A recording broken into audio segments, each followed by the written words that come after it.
Hello, everyone. Thanks for coming. I would like to introduce our interim director of the Center for Bioethics, Professor Han-Lam Lee.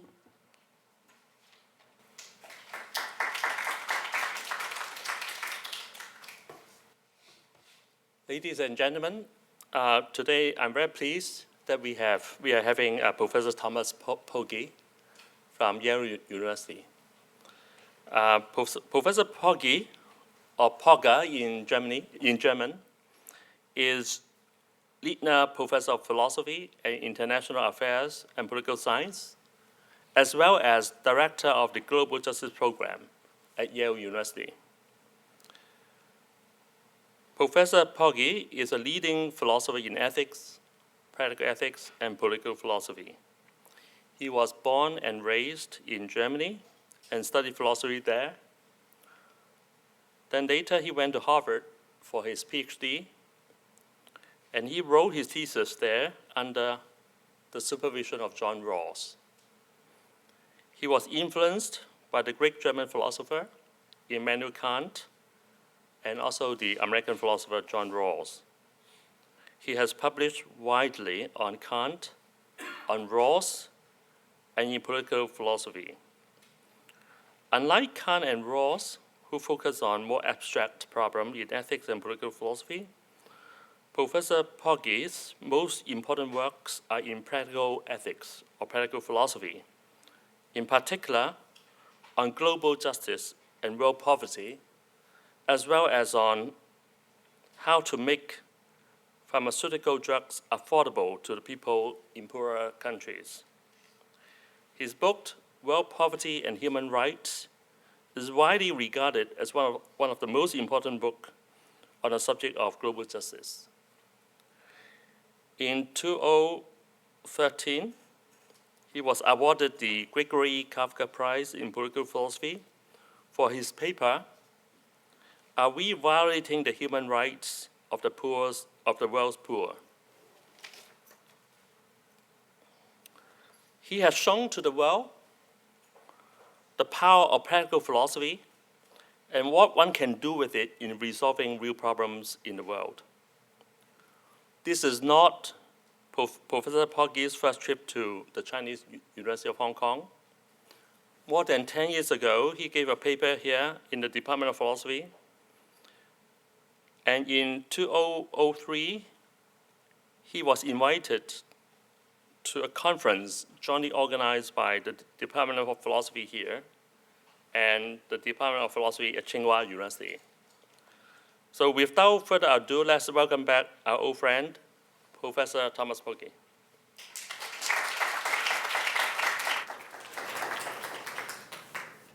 Good. Thank you very much for this kind introduction. And I'm talking today about the topic of global justice, poverty, and human rights. And you have all read the abstract, and I'll basically... good, thank you. And I'll basically make an argument that is supposed to illuminate a little bit the responsibilities that we as reasonably affluent people in a reasonably affluent country have for the global poverty problem. What are our responsibilities in that regard? So let me first say something about justice. So I use the word justice very much in the spirit of my supervisor, doctoral supervisor, John Rawls, social justice in particular, as a feature of institutional schemes, of the way in which a social system is organized. And we can use here as a very minimal conception of justice the notion of human rights. People often say that the many cultures in the world make it difficult to agree on a conception of justice. But my response to that has been that even though we cannot agree on a full conception of justice, we can certainly already now agree on certain minimal conditions of justice that any institutional structure has to fulfill.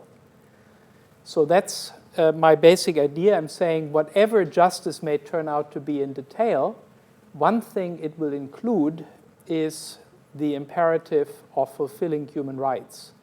So when we look at alternative ways of organizing a social system, such as a national society, for example, we want these institutions, that basic structure, to be shaped in such a way that human rights are fulfilled insofar as that is reasonably possible. Or to put it negatively, we want to avoid any kind of institutional structure that produces foreseeable and avoidable human rights deficits. This idea is not particularly original. It's an idea that is already expressed in the Universal Declaration of Human Rights, which, as you know, was formulated in 1948, where Article 28 says that everyone is entitled to a social and international order in which the rights and freedoms set forth in this declaration can be fully realized. So I'm basically just giving an explication of this particular article. Now, let me introduce you to a little bit of the discussion of human rights within the United Nations, how United Nations bureaucrats think about human rights. What they think is that human rights address, in particular, governments. So who is bound by human rights? Who is obligated? It's governments. And governments are duty-bound to their own citizens, first and foremost. So human rights govern how governments are supposed to treat their own citizens.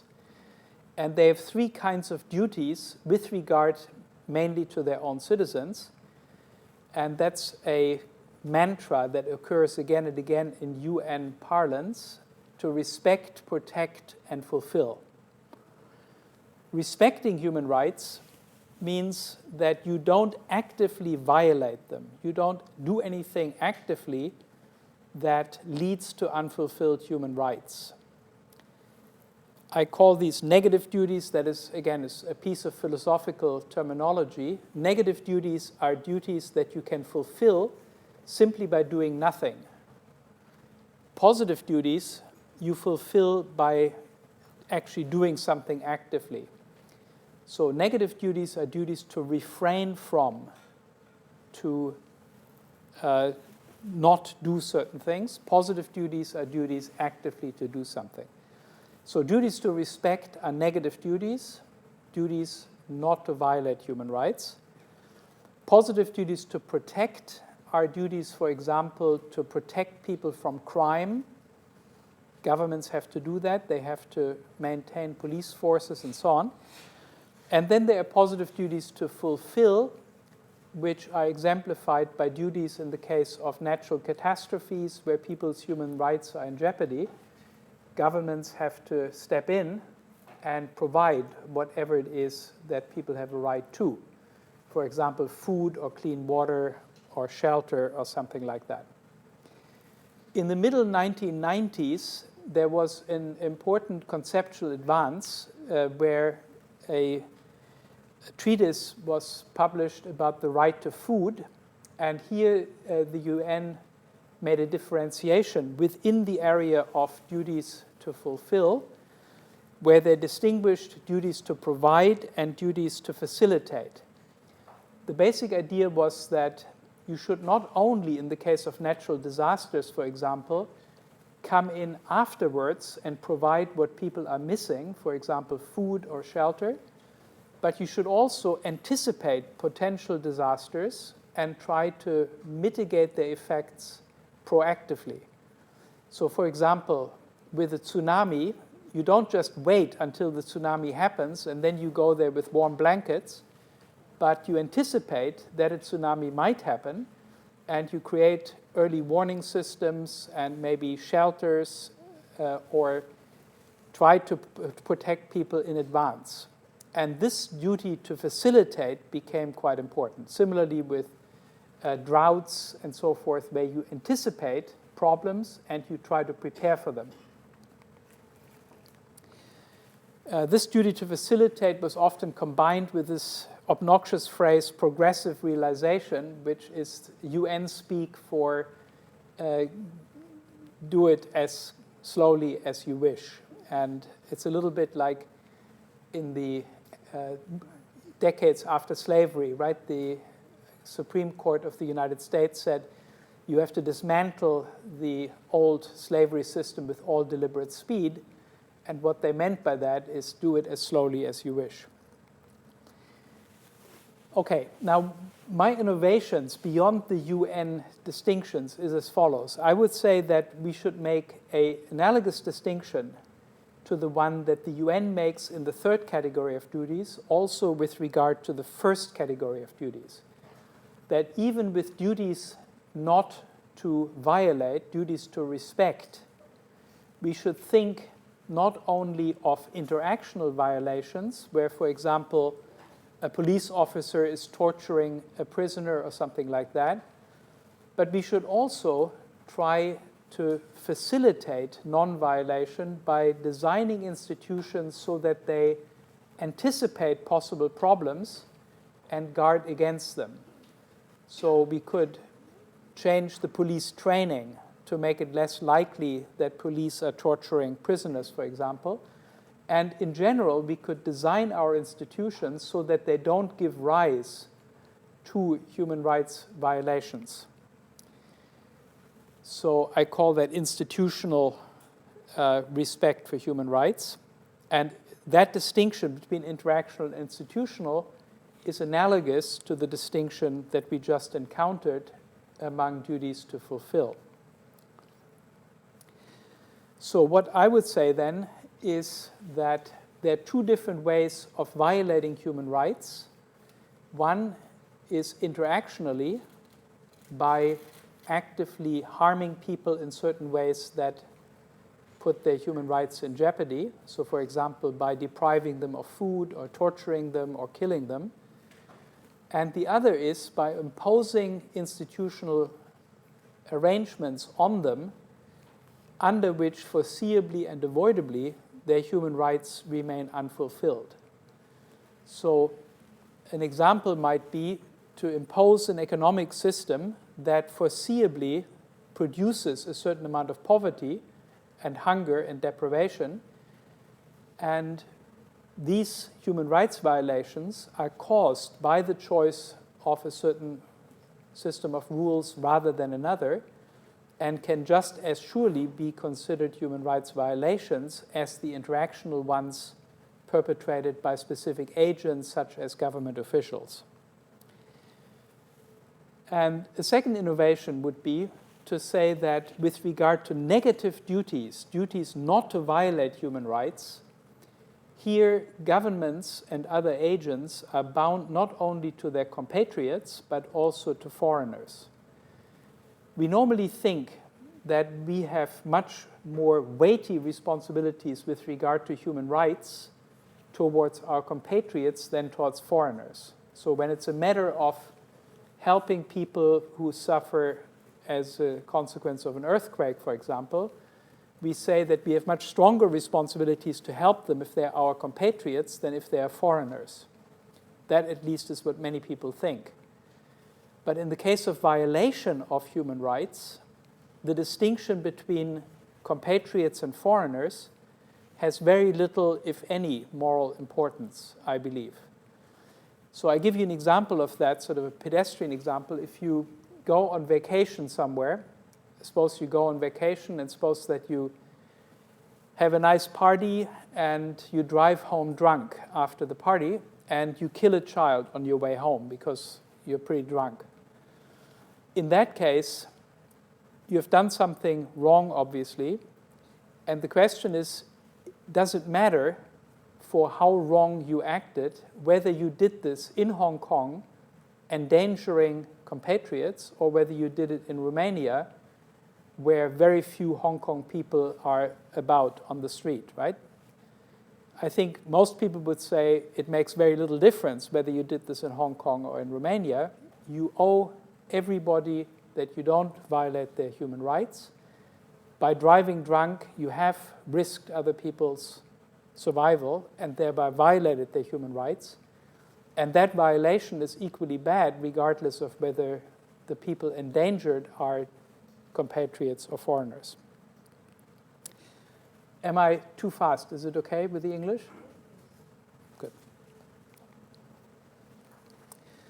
And another point to add is that we can violate human rights not only through the domestic institutions we impose, through the rules of our state, but we can violate human rights also through global institutional arrangements, or supranational, I should say, institutional arrangements.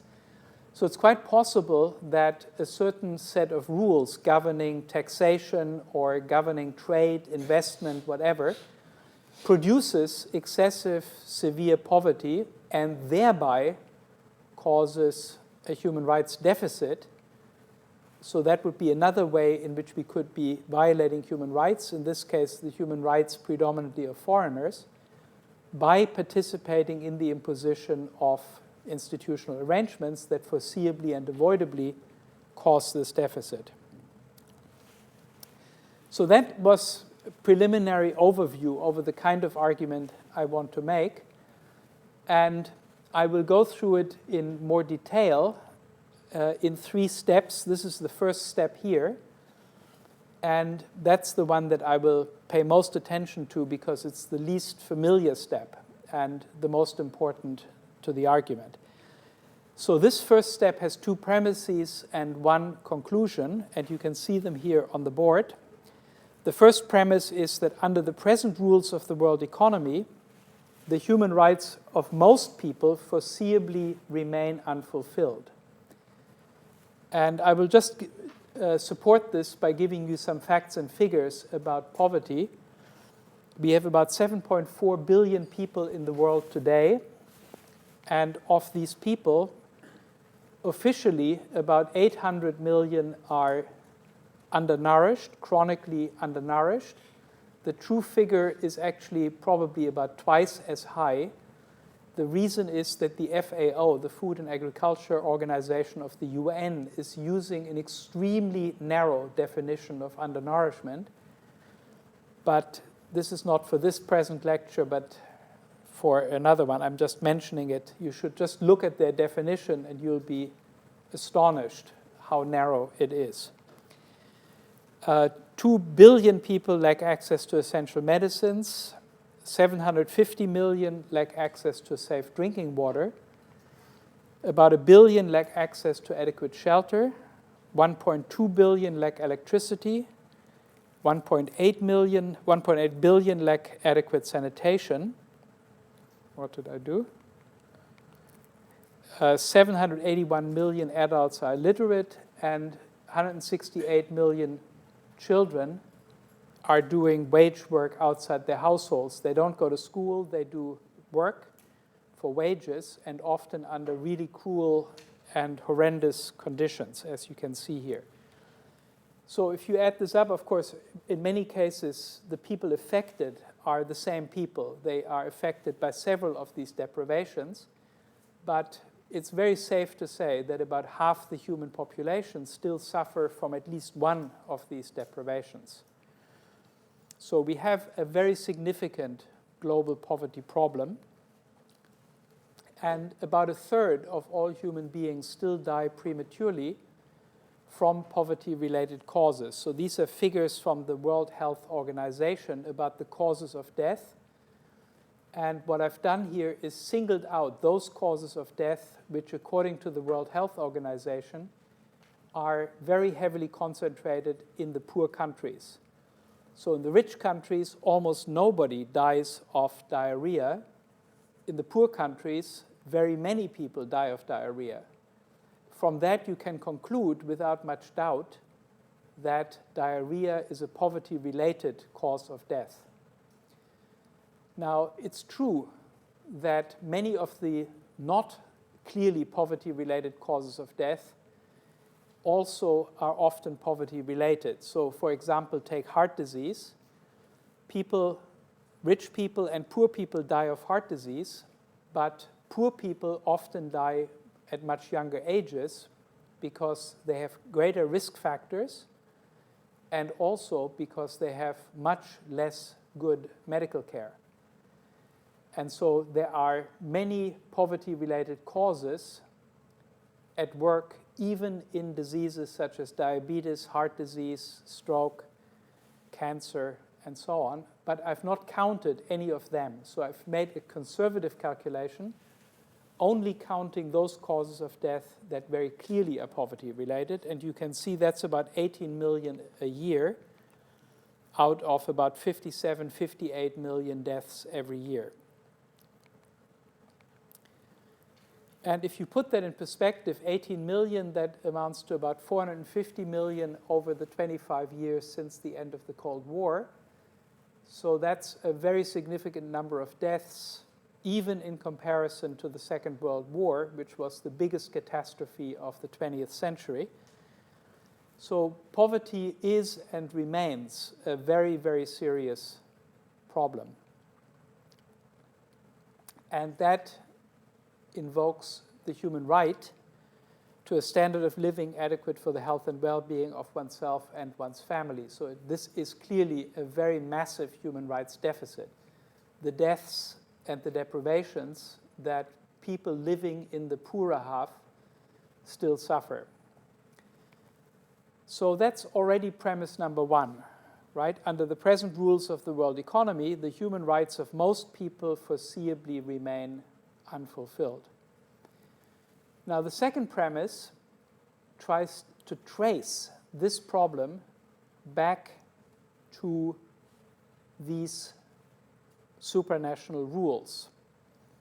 So I want to say that the supranational rules have something to do causally with the deficit.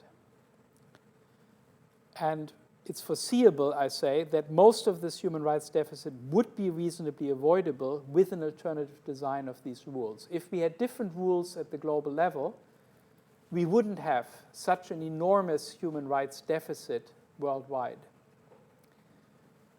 Now, what's the argument for that premise? Well, I start with the global income distribution. You can see here that the top 5% of the human population has about 43% of global income. The next 20% have about the same. And so 3/4 of the world's population have about 15% of global income. The bottom half has about 4%, and the bottom quarter only 1.22% of global income. And this is supposed to make you think that probably, given how much income there is in the world, it is probably possible to substitute different rules for the existing international rules that would lead to a somewhat more egalitarian distribution of income in the world, such that the poorest half wouldn't have 4% but maybe 7 or 8, and the poorest quarter wouldn't have 1.2% but maybe 2% or 3%. And that means, of course, that they would have 2 or 3 times as much income as they have now, and that in turn would be enough, at least to have their basic human rights fulfilled. So there is certainly no resource scarcity in the world. That becomes even more obvious when you look at the distribution of global wealth. In global wealth, we had a sad anniversary last year. Namely, for the first time in human history, we had the top 1% break above half. So now the top 1% of the human population is more than half of all global wealth, about 50.4%. And again, that figure is an understatement. I have a big project on tax havens, and so I can tell you from that project that there's an enormous amount of hidden wealth, and most of that, of course, is owned by the top 1%.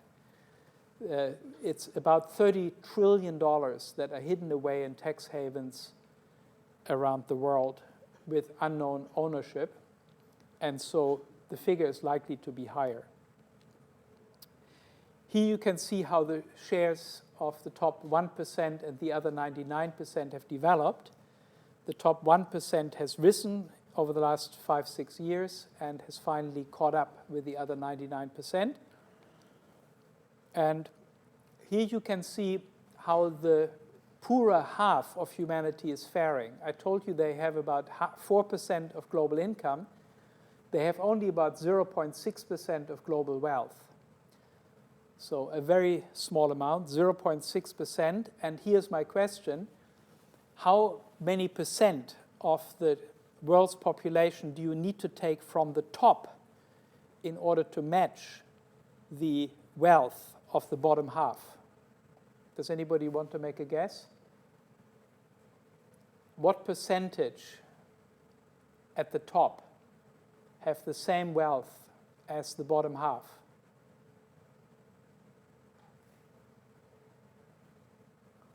Well, the correct answer is 0.0000008% of the human population.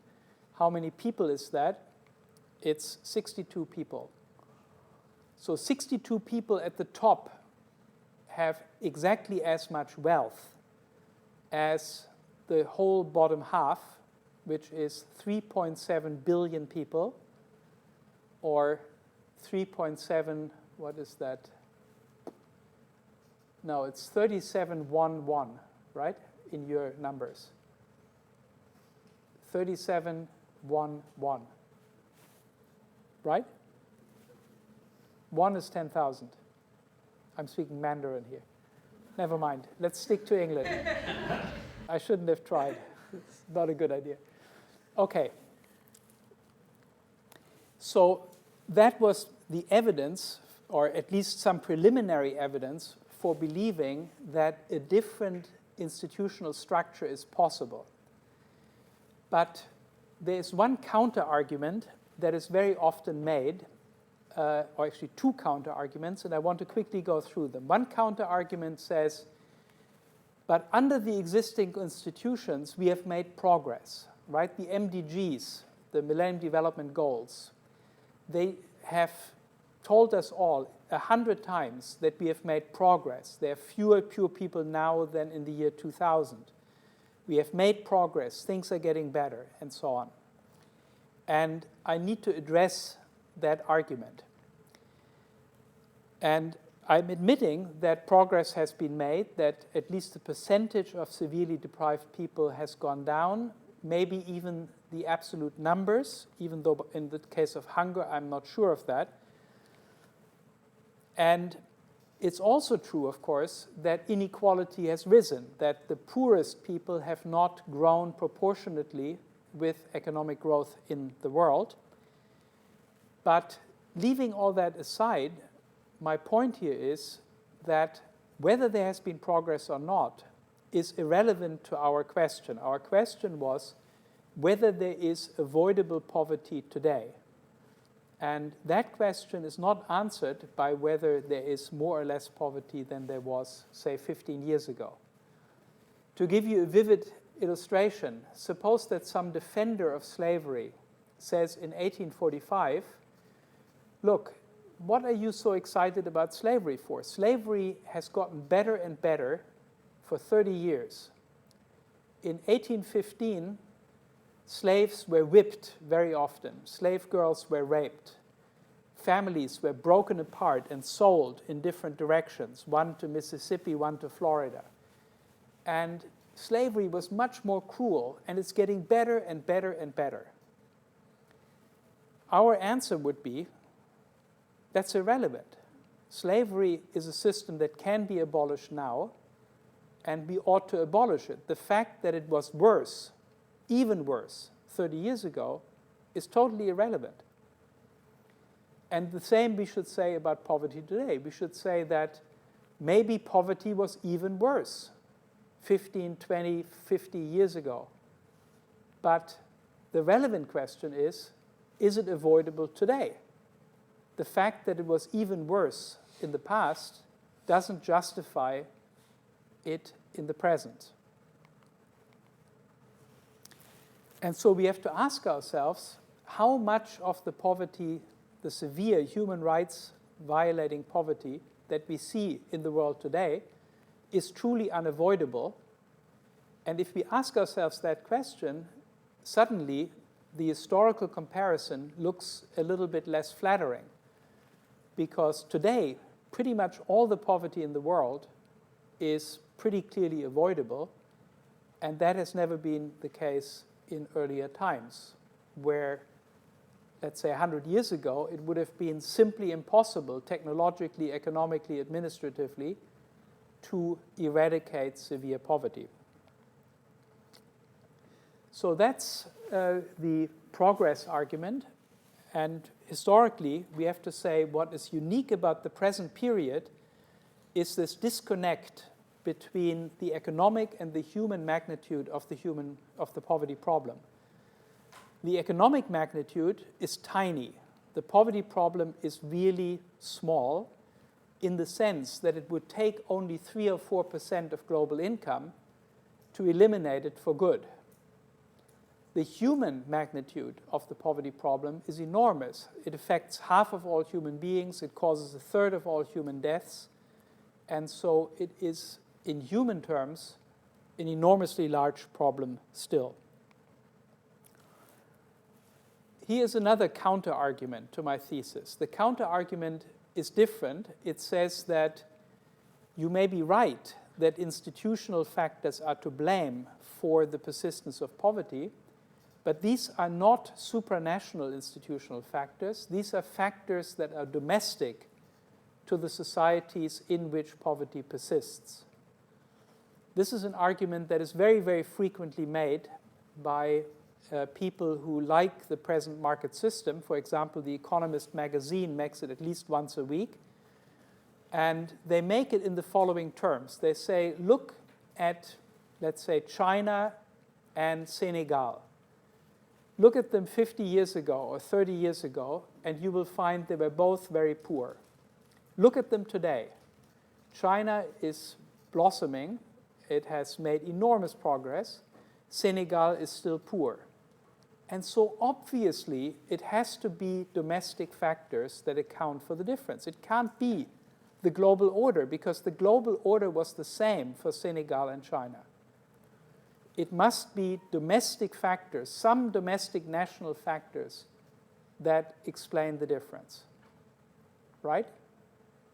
Does everybody believe this argument? Does it seem like a good argument? Seems like a bloody good argument to me, right? Okay, so it's a good argument. So let me give you another good argument. I teach at a university that's called Yale. And at Yale, unlike here at C-U-C-K, C-U-H-K, I should say, right? Chinese C-U-H-K, yeah. Have to get it right. Here, at the end of the semester, everybody has learned a lot, but not at Yale. At Yale, there are great differences in the learning success of the students. Some students learn a lot, and some students learn rather little. Okay? It's a tragic situation. What can we conclude from that fact? Well, I tell you what we can conclude from it. That teachers at Yale are irrelevant to the success or failure of their students. Right? They all had the same teacher. It's a global factor.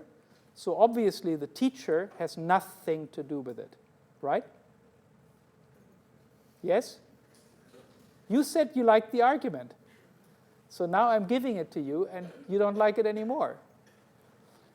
Okay. So is that a good argument? Do you think that it's true that Yale teachers are irrelevant to the success or failure of their students? Who believes that? Okay, nobody. Maybe you're all just shy. Who doesn't believe it? Oh, come on. All right. So, of course, it's nonsense, right? Of course, teachers have something to do with the learning success. So let's look at how. Well, first and foremost, when you have a good teacher, the whole class learns more than with a bad teacher. Secondly, a teacher selects particular teaching materials, particular teaching style, and in that way will maybe motivate some students much more than others. So I use pie charts sometimes and numbers, and that motivates the sciencey students and demotivates maybe the humanities type students. And somebody else who doesn't do that, who uses different materials, never uses any numbers, will maybe motivate the humanities students and demotivate the science students. So teachers have an impact on the overall level of success, and they also have an impact on who succeeds and who doesn't succeed so well by choosing certain teaching styles and teaching materials, right? And teachers can also influence very student-specific factors such as motivation, right? If a teacher makes sexist remarks, that teacher may demotivate the female students who say, look, if he's such a dinosaur, why should I listen to this guy? So in all these different ways, the teacher has an impact on the performance of the students. This is common sense. This is not rocket science. And all these same phenomena we can expect to find with regard to global institutional arrangements. These global institutional arrangements may differ in terms of how they impact the incidence of poverty overall. They may differ in which countries do particularly well and which particularly poorly. This is analogous to the teacher choosing teaching materials or a teaching style. And they may also motivate or demotivate particular countries to undertake poverty eradication. So one thing that I've worked on quite a bit is the impact of resource wealth, natural resource wealth, on poverty eradication. Under the existing institutional order, global institutional order, resource-rich countries, paradoxically, do very poorly. The more natural resources a country has, the more poorly it does in terms of poverty eradication. That sounds paradoxical, but it's explained by the fact that one of the rules that we have globally is the rule that anybody who exercises effective power in a country can sell the natural resources of that country. And that rule attracts predators, tyrants, dictators, juntas, who take power by force and then keep themselves in power by selling resources. And that's the reason why so many resource-rich countries are very, very poorly governed. Of course, I'm talking mainly about African countries. So this is a rule that has had very pernicious effects on resource-rich countries, but it's a rule that is good for countries like China. China is not particularly resource-rich and relies on resource imports and can import resources much more cheaply by purchasing them from dictators and authoritarian regimes more cheaply than it could if we didn't have that rule, if we said that resources can be sold only by democratically legitimated rulers. Okay, so the second counter-argument is also rejected. That's the argument that because there are different poverty trajectories in different countries, the explanation of the persistence of poverty where it persists must be local or at the national level and can't have anything to do with global institutional arrangements. Again, let me say very clearly that there be no misunderstanding. I'm not saying that local factors, national factors are irrelevant. Not at all. Of course they are relevant. I'm saying that global factors are also relevant, and it's these global factors that my argument is mainly focusing on. So which are these global factors? The ones that I think are particularly important are these. We have a lingering protectionism. You know that the WTO was founded with this big promise to create open markets where everybody could freely import and export from all over the world. Well, the rich countries insisted on grandfathering in various protections of their markets, in particular with agricultural products. And these trade barriers are still hurting agricultural exporters in poor countries, cotton exporters in Africa, for example, dairy exports, and so on. what the rich countries here are doing is they're maintaining tariffs, anti-dumping duties, various quotas, export credits, subsidies. Subsidies alone are about $350 billion each year in agriculture. And these subsidies mean that it's much harder for poor countries to export products into the rich countries. And it's even harder for poor countries to export into world markets in general, because there they have to compete against artificially cheap exports from rich countries, which benefit from the subsidies that the rich countries are giving. Pharmaceuticals, that was the topic of my lunchtime lecture. We have now a one-size-fits-all intellectual property regime globally with 20-year product patents under which every country in the world has to grant these product patents, and therefore pharmaceutical companies can patent their medicines everywhere in the world and charge very high prices for their products, which they do. And as a result, poor people are now excluded from new pharmaceuticals for as long as they are still under patent. That leads to millions of deaths every year because poor people cannot buy the medicines they need. Pollution rules. Normally we operate on the principle, very deeply established principle of tort law, that those who do damage to others have to pay for the damage. But with pollution, we don't do that. The rich people of the world are releasing enormous amounts of greenhouse gases into the atmosphere, and the people who suffer from these greenhouse gases and the effects of global warming are for the most part poor people, the people of Bangladesh, for example, of various island states and so on.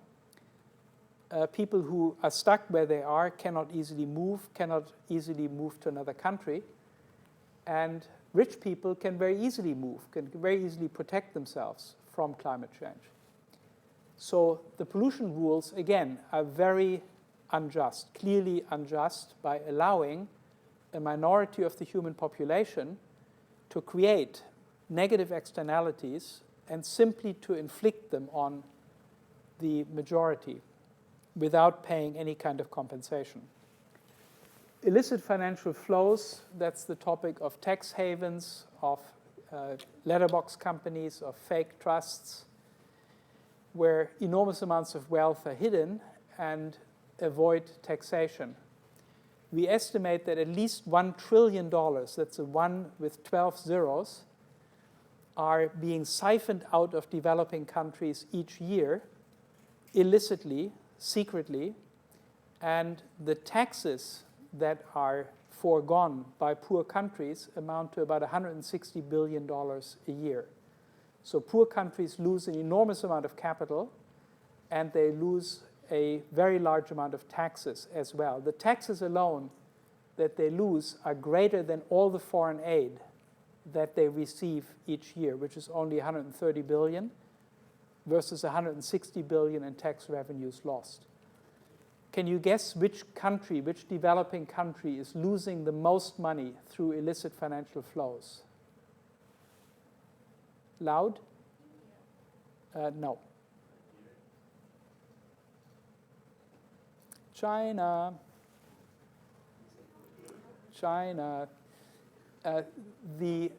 People are siphoning money out of China like crazy.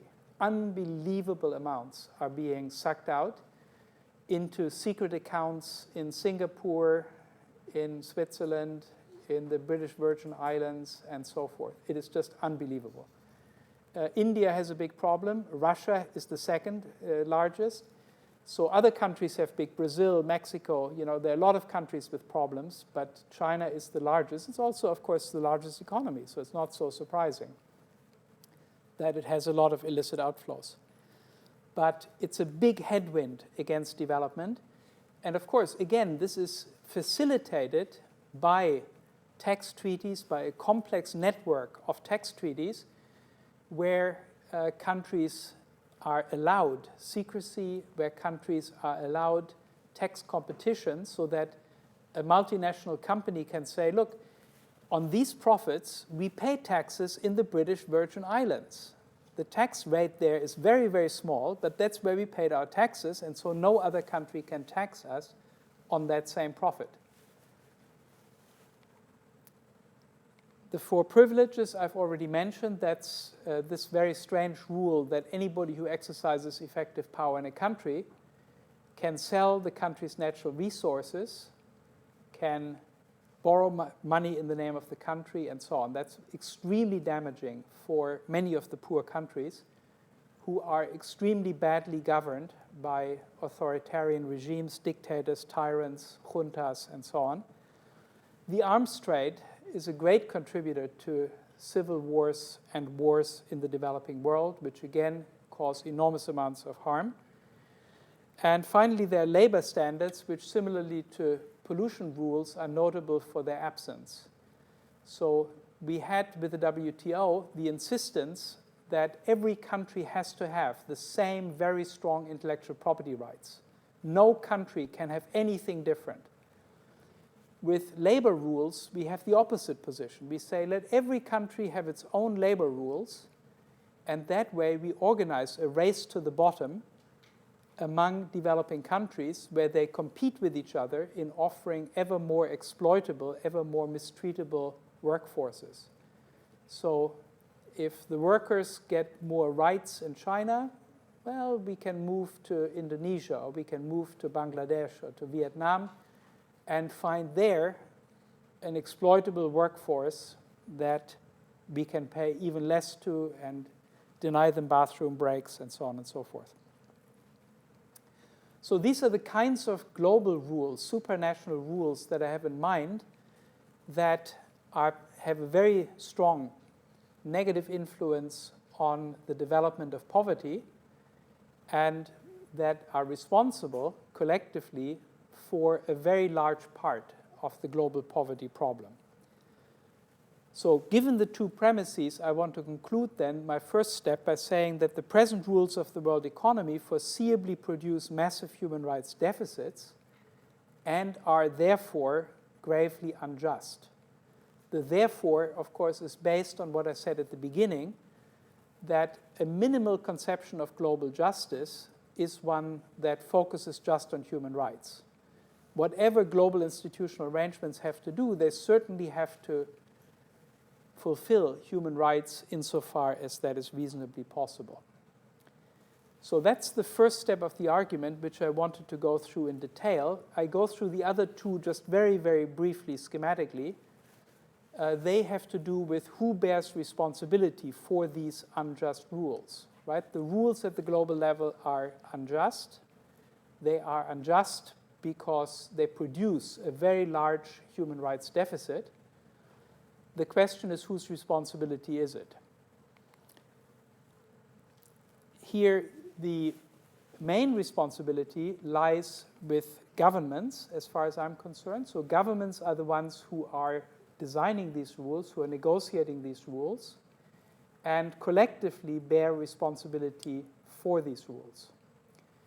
And I want to illuminate that process a little more about how that works, right? We have intergovernmental negotiations, for example, in the G20, in the OECD, in various ad hoc fora, such as the IPCC and so on, where governments come together to negotiate the rules of the international system. And here we have the phenomenon of regulatory capture. Maybe you know the term. Does everybody know what that means? Okay, regulatory capture is basically the phenomenon that somebody tries to influence the rules. If you have a competitive system, like, for example, a market system, there are always 2 different ways in which you can succeed in such a system. One way is you do what the rules announce that they will reward. You do it well and better than others, and you will get your reward. The other way to succeed is you try to influence the rules in your own favor, or you try to influence the application of the rules in your own favor. That's also known as lobbying. you lobby. So a company like Boeing, for example, aircraft manufacturer, that company hires a lot of engineers to make aircraft, and they also hire lobbyists to influence the Pentagon to buy their airplane rather than some competitor airplane. So that's regulatory capture. Somebody captures the rules. And regulatory capture exists, of course, domestically. People try to influence the Hong Kong government or the Chinese government or the American government. But it exists also internationally, where you try to influence governments who are negotiating the international rules. You try to influence them to do your bidding to make these rules more friendly to your own interests. Now, as these global rules have become ever more important, as rule making has shifted from the national level to the global level over the last 25 years, this regulatory capture game has shifted from trying to influence domestic rulemaking to trying to influence the international, supranational rulemaking. And here, as in all regulatory capture, the strongest participants have advantages in lobbying. They can lobby much more effectively. That has many reasons. One reason is they have more expertise, they're better connected, have more influence. But one very important reason is economies of scale. I give you an example. I'm a philosopher, and I would dearly love it if philosophers had a lower tax rate to pay than everybody else. It would be great, you know. Everybody in America, the top tax rate is 39%. I think philosophers should pay 20% taxes only. Now, if I wanted to make that happen, I would have to lobby the Congress, but lobbying the Congress is expensive, and I cannot spend more money on lobbying the Congress than I get back through my cheaper tax rate, right? Because otherwise I haven't made any money. So the only way this can work is if I get a few 10,000 philosophers together and try to get them to lobby together. Everybody puts in a few $100 and we lobby the Congress. Now try to get 10,000 philosophers to agree on anything. It's hopeless. But leaving that to one side, think about the same problem in regard to hedge fund managers. Hedge fund managers make a huge amount of money, and for them it's much easier to get enough money together to lobby the Congress. You need about 4 hedge fund managers to collect as much money, right? If the hedge fund managers get a tax break, that would be worth millions of dollars to them. And so they can easily, each of them, spend a few $1,000,000 on lobbying the Congress and still come out ahead, where philosophers couldn't. So it's economies of scale that explains much of the advantage of the strongest, most privileged people in lobbying. And you will be surprised to hear it, but here you go. Hedge fund managers have their own tax rate in the United States. Yeah, you look at me, I look at you. It's ridiculous, but it's true.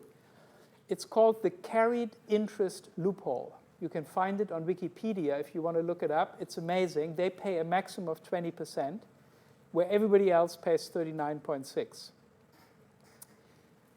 And if you ask anybody in American politics, what about the carried interest loophole?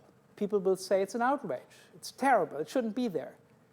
And every year it survives and survives and survives. Why does it survive? Because hedge fund managers pay money to the campaigns of Congress people in order to preserve that loophole. And they pay a little money, but they make much more money out of the loophole than it costs them. Okay, so that's the general thing. And again, in international rulemaking, we have the same sort of phenomenon. It's multinational corporations, big banks, big hedge funds, billionaires. They are the ones who can lobby cost effectively. They can collect the information, what's being negotiated, and so on, and thereby lobby successfully. Here, international lobbying with regard to international rulemaking, is even more successful than domestic rulemaking lobbying for 3 reasons. One is there's no democratic counterweight, right? In the US, for example, if we have a new law pending for the country, the law is known in advance. It's published, it gets debated in the Congress, and citizens can protest, they can write letters or blogs, they can call their congressperson, they can organize a demonstration, and so on. International rulemaking happens behind closed doors. There's no democracy whatsoever. There's no transparency. You learn about the new rules after they have been decided, except when you are lucky and WikiLeaks is publishing the rules. But generally, you learn it only afterwards, when it's already too late. And the third thing is that moral arguments, which are often quite effective in domestic politics, can easily be dismissed in international politics, where you simply say that international relations is a jungle, and in the jungle where we are competing with the Russians, the Chinese, whatever, in the jungle we cannot afford to be moral. We have to fight with both fists in order to survive. So we cannot take account of morality. So for all these reasons, it's much easier for the big players to lobby with regard to international rules than with regard to national rules. So this is my explanation for why the international rules that have emerged in the aftermath of the Cold War are as hostile to the poor as they are. They are so hostile not because anybody hates the poor. Nobody hates the poor at all. Everybody wishes them well. But people love themselves even more than the poor, and so they lobby for their own interests, and a foreseen but unintended side effect of such lobbying is that the rich get richer, and by necessity, the poor see their share of global income and wealth shrink. So the most cost-effective lobbying is this lobbying with regard to global rules, with regard to the rules of trade, international finance, international investment, and so forth, international taxation.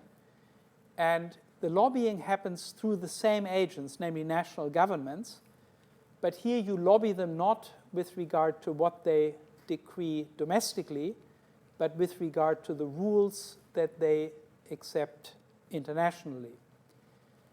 And here the United States has a very special role for 2 reasons. It's the government that if you can lobby any government, you want it to be the United States, because the United States is still the most powerful country on earth, and it also is the government or the political system that is most for sale. We now have elections, as you probably heard. Have you heard of Trump?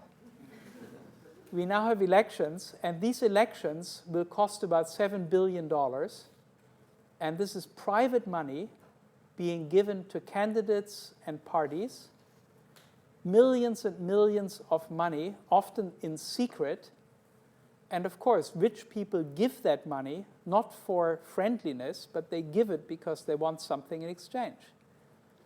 American politics is really for sale. It's not illegal. It's perfectly legal. You give money secretly to politicians and parties and PACs, political action committees, and afterwards you get political favors in exchange. Right? Hillary Clinton, for every one of her silly speeches, gets $250,000 when she gives a little speech on Wall Street. And what she says is something that any one of you could say much better. But anyway, she gets $250,000, not for the speech, but for the political effect. Now, I want to give you 2 examples, 2 empirical examples about lobbying. And here you will learn something that you never thought you would learn from a philosopher, but here it goes. This investment company, it's an investment strategy company called Strategas. They found a new way to be successful in the stock market. And they said that you invest in those companies that spent the most money on lobbying. So you go through the annual report, you find out how much money each company spends on lobbying relative to its assets, and you invest every quarter in those 50 companies out of the S&P 500 that spend the most money on lobbying. Peggy is taking photos. That's good. I like that. All right. So here is the result. In the decade between 2001 and 2011, the S&P 500 went nowhere. The stock market didn't have any gains at all. Of course, it went up, but it also went down, and net, it had no gain. But if you always invested in the 50 companies that do the most lobbying, you would have made a fantastic return of well over 200%. You would have been very, very successful. So lobbying really pays in terms of stock market results. And here is another example. This is a concrete law, a law that is called the American Jobs Creation Act of 2004. 3 economists have analyzed this law very carefully, and the law basically, what it was a tax holiday. What is a tax holiday? Well, it's exactly what it sounds like. It is a limited time in which you get a discount on your taxes. Not you, sorry, but corporations. So corporations got a discount, and how much discount did they get? They got an 85% discount. So instead of paying 35% taxes, which is normal for corporations in America, they paid 5.25%, only for a limited time period. Now, whose idea was that? Can you guess? It was the idea of corporations who had accumulated large amounts of money in tax havens and wanted to bring the money back to the United States. But they didn't want to pay the 35% taxes to bring it home. So what they did is they lobbied. They paid money to various Congress people, asking them to propose and pass that law. And we know from the annual reports of these companies exactly how much money they paid for the lobbying effort. It was somewhere around 82 companies, I think, or 92 companies. And they paid somewhere around $200 and some million in money to Congress people for lobbying. We also know how much money these companies collectively saved in taxes, because we know how much money they repatriated when the tax holiday began. And so we can calculate the rate of return for every dollar invested in lobbying. How much money did they get back in saved taxes? The answer is 221. So I don't know how much money you get on your savings account in Hong Kong. I can tell you how much I get in the US. I don't get 22,100% interest. But that's what these guys got. They got 22,100% interest. They multiplied their money by 221 by investing in lobbying. It's a fantastic story, and a story that makes my point, because the people who were really hurting by this were not only the American taxpayers, who have to make up the difference, but especially also the people of the developing countries who didn't get any taxes on these profits. These profits had been siphoned out of the developing countries into tax havens and were then repatriated at a discount into the United States. So I come to the conclusion, basically what we have, given how important the US is for lobbying about international rules, is we have an explanation not only of the persistence of poverty, but also an explanation of the very rapidly rising inequality in the US. Maybe I'll show you this here.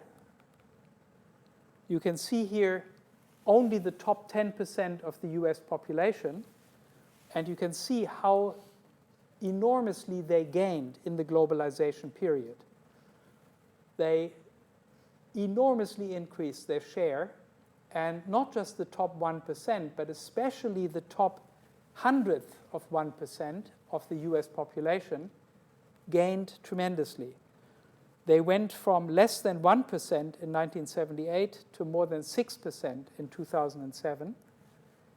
And so they enormously improved their share of the US economy. They now have half as much income, these 30,000 households, 30,000 people, 14,000 households. They now have half as much income as the bottom half of Americans, and as much income as the bottom 40% of the world's population. So I go just to the last slide and conclude with 2 citizen obligations. What we should do as citizens in countries that have an important role in formulating international rules is, on the one hand, we should try to influence supranational rulemaking so as to make these rules more just, to better protect the poor. And secondly, we should, failing that, try to compensate for the harm that these rules do by giving some money to effective organizations that protect poor people from the harms that these global institutional arrangements inflict upon them. Thank you.